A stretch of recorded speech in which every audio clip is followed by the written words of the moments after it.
D-Generation X formed in 1997, it looked for all the world like WWE were assembling its own version of the New World Order, complete with wanton rebelliousness and a steady foundation comprised of clique members. But instead of bloating to an innumerable membership, DX was about a smaller core, a more tightened up band of anti-authority hooligans that each stood out, at least in part because there were so few members. DX's motivations and agendas varied over its different forms throughout the years, but a few central elements remained each time: the green and black color scheme, the general sophomoric attitude, and the X-shaped crotch chop that proved far more emphatic than a double-horned click hand gesture ever did. D-Generation X showed that it was a star maker just as much as it was a nostalgia mine, a franchise that merits inclusion in any discussion of WWE's Attitude Era turnaround. Across its lifespan, D-Generation X played host to 11 different members. Some immediately spring to mind when the letters DX hit your ears, and others make you go, oh yeah, they were in the group too. So for the thousands in attendance and the hopefully millions that will view this video after its release,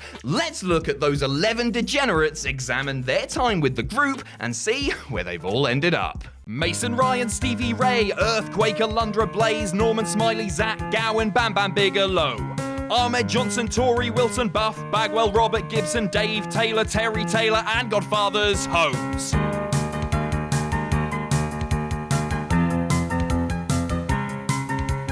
Dwayne Gill, Adam Bomb, Michael Hayes, Cor Von, S.A. Rios, Jim Manai, the manager from Kai and Tai, Jim Powers, Francine, Jack Swagger, Mean Gene, Fat Chick Thriller, Duke the Dumpster, Oklahoma Manta. What happened to that wrestler? Some were main eventing, which leaves me lamenting. What happened to that wrestler? Some since long forgotten, but their memories live on. Tori. The first year of Tori's time on the WWE roster was a bit middling and confusing. A veteran wrestler of 11 years under the name Terry Power, Tori's first foray onto WWE programming was as a well-meaning obsessed fan of reigning women's champion Sable. She then waded her way through the women's division before suddenly pivoting into a relationship with Kane that didn't really appear to make much sense. Before long, Tori turned on Kane and went with DX by way of leaving Kane for XPac. For 5 months or so in 2000, Tori seconded XPac in singles action, as well as he and Road Dogg in tag matches. Her last appearance with the group was actually a victory, as Tori teamed with both men in a win over the Dudley Boys in an unusual dumpster/table match at the 2000 King of the Ring. She was put through a table afterward, however, and it allowed her to be written out to have shoulder surgery. Retired from wrestling since 2001, Tori went on to become a yoga instructor and now works as an artisan healer in her native Portland, Oregon. Hornswoggle. When you think about it, the man once known as Little Bastard actually has quite a biography. He's been Vince McMahon's son, he's been Fit Finley's son, he maintains residence in various cities globally, wherever there's a WWE ring, he's gone unbeaten as Cruiserweight Champion, he starred in a Leprechaun film, and he's been a Monday Night Raw General Manager. All of this would be impressive enough even if he weren't a member of D-Generation X, but he was that too. It came very late in the DX lifetime, but Hornswoggle was adopted into the group as a result of some kayfabe legal wrangling, which entailed bringing Triple H and Shawn Michaels into little people's courts. And you know what, that reminds me, if anyone ever tells you that Raw today has never been worse, force them to watch the last 6 months of Raw in 2009, Clockwork Orange style. That'll change their tune. Anywho, the union was brief, but Hornswoggle was in fact the last new member of DX. Still active today, Hornswoggle has appeared for Impact Wrestling as an ally to the Good Brothers, and takes somewhat regular indie bookings in his home state of Wisconsin. Rick Rude. One of only 3 individuals that was a member of both the New World Order and D-Generation X, Rude also holds the distinction of being the only person to appear with both groups on the same night. Working with WWE without a contract, Rude disgustedly quit in the week following Montreal. However, his exit came after he recorded a Raw is War appearance that would air the following Monday. And so, on broadcast nights, there was Rude appearing live in stereo on Nitro with the NWO. In his short time with DX, Rude was mostly a muted figure, a brooding, suit-wearing insurance policy that backed up Shawn Michaels. It was a stark departure from playing the amorous womanizer that had defined the Ravishing One in his wrestling days, and not exactly the highlight of Rude's storied career. In fact, if not for the two places at once stunt that WCW managed to pull off, Rude's time with D-Generation X would possibly be altogether forgettable. Sadly, while reportedly in the midst of attempting an in-ring comeback, Rick Rude passed away in April 1999 from drug-related heart failure at the age of 40. Mike Tyson. Fans may have booed the declarations that the controversial former heavyweight champion was on his way to WWE, but there was a very good reason that Vince McMahon shelled out the money for the baddest man on the planet. The media attention garnered by Tyson's confrontation with Stone Cold Steve Austin was just the spark that WWE was looking for in turning around their fortunes. And to ante up the tension, they had Tyson pledge allegiance to DX. Ultimately, Tyson swerved world champion Michaels, gleefully counting him down in the main event of WrestleMania 14 and making Austin a champion for the first time. The dissolution of Tyson's DX membership was complete following a right hook to the jaw of a battered HBK. Years later, Tyson sort of made amends with DX during a guest hosting appearance on Raw, but the real money was in 1998 when a red-hot Tyson's polarizing celebrity aided WWE in achieving cultural significance once more. Iron Mike presently hosts his own podcast entitled Hot Boxing and recently took in part in an exhibition fight with fellow boxing legend Roy Jones Jr., going to an 8th round split draw. Stephanie McMahon Helmsley. Despite what some contemporary descriptions of DX may tell you, the group wasn't always an anti-authority band of rebels. There was a time when, through Triple H's initially kayfabed marriage to Stephanie, Hunter had the power, as the so-called McMahon-Helmsley regime came to include some of her other relatives. Stephanie's membership of DX afforded the factions some additional sway as power brokers Vince, Shane and Stephanie McMahon herself aided DX's pursuits. Along the way, Stephanie became WWE Women's Champion, and her scarce defenses of the title set a precedent for future part-time champions to follow. Eventually though, her and Helmsley outgrew the DX umbrella and left X-Pac and Road Dogg to tool around with whatever clout remained with the brand itself. It may not have been the era of DX that sold the most t-shirts or commemorative glow sticks, but it did give us the Run DMC mix of the theme song, which certainly counts for something. Stephanie McMahon, of course, remains high up in the corporate hierarchy of her family's business, serving WWE as its chief brand officer. Badass Billy Gunn.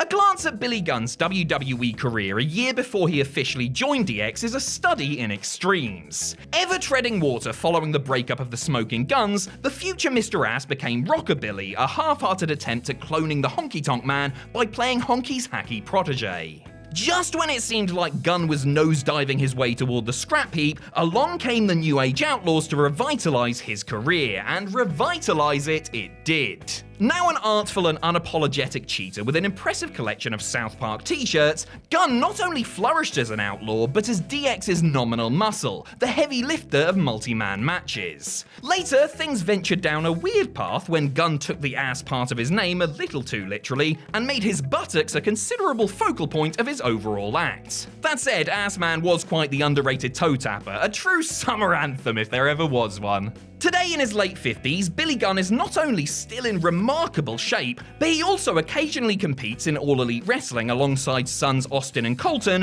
while serving AEW as a talent coach. Road Dogg.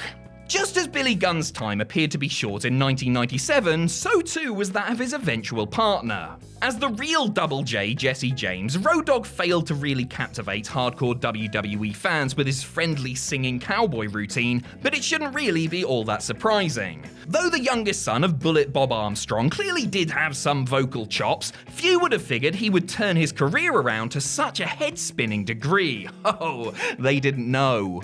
Alongside Gunn, Road Dogg made the most of the new lease on his career. He first made his mark by serenading crowds and opponents with off-the-cuff taunts, mixing his father's charisma with some shock-jock charm. As a babyface later on, Road Dogg would have the 15,000 plus fans in the palm of his hand as he would recite the Outlaw's long-winded intro, each of them chanting every single word in unison with him. Quite the far cry from singing With My Baby Tonight to mostly bemused silence, you know?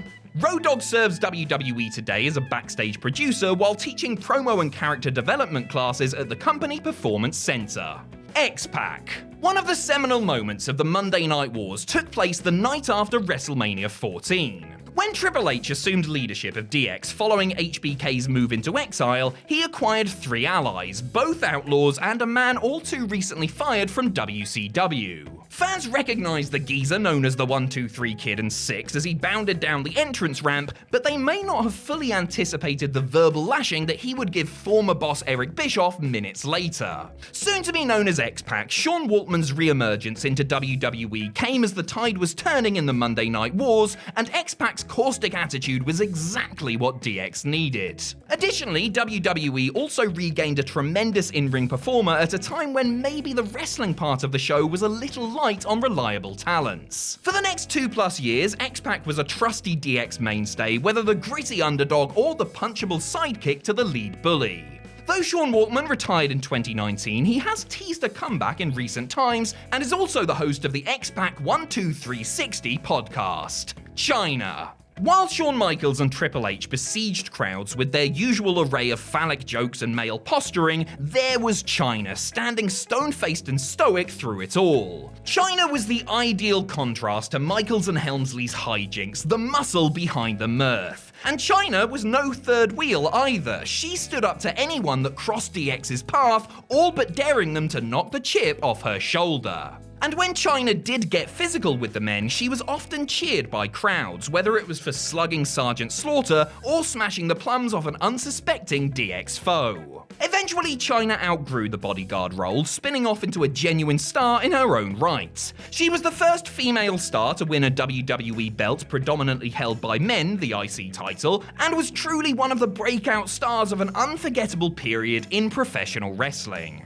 Sadly, the trailblazing Chyna passed away in April of 2016 from an alcohol and drug-related overdose at the age of 46. Shawn Michaels. The Heartbreak Kid began 1997 as a bit of a tweener, but certainly more babyface than heel. Then, a lost smile, some worky, shooty comments, and stories of backstage friction and chaos reared themselves, and it was proving impossible to keep Michaels as a cheerful babyface much longer. After an inadvertent chair shot on The Undertaker at that year's SummerSlam, we started seeing Shawn play the role he was born to play, the unrepentant antagonist with plenty of verbal bullets to spare. The DX Mark 1.0 version of Michaels was the ultimate asshole, and that is a compliment as far as his character goes. But when DX was revisited in the Ruthless Aggression era, Michaels had changed so much in real life that there was no way he could be that Shawn anymore. Thus, we got the wacky comic relief version of Shawn, which did prove one thing: